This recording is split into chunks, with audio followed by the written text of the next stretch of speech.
Mitungha na sa Land Transportation Office Region 10 ang Tag-iya sa sakyanan ug abogado niini may kalabutan sa show cause order sa babaeng driver nga nagpagawas og pusil samtang nagmaneho og sakyanan sa Cagayan de Oro City nga mikatag sa social media. Atong sayro ng detalye niini sa live report ni James Paulo Yap. James? Yes, Sara, may atubang sa Land Transportation Office Region 10 ang lalaking Tag-iya sa maong sakyanan nga pickup truck nga nag-viral sa milabayng semana human nga nagpagula og armas ang driver niini. Apan ang babaeng driver wala mitungha.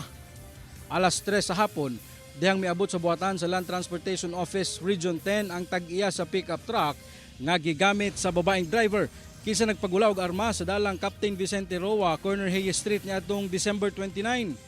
Kauban ang iyang abogado, gilayong nakigpulong sila kay LTO-10 Regional Director Nelson Manaloto, kauban ang hepe sa Law Enforcement Section o Traffic Adjudication Board.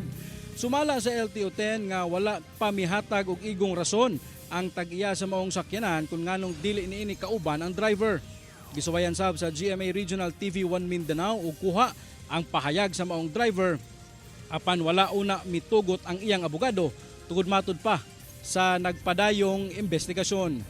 Sara, hantod nga nahuman ang maong hearing, wala gyud mi patimaw ang babaeng driver sa maong pickup truck og sumala sa LTO Traffic Adjudication Board nga ilang tun-an ang gisumite nga tubag sa maong Tag-iya sa maong sakyanan og gikan dayon dinha magpagula sila og resolusyon may kalabutan na sa maong kaso. Sara?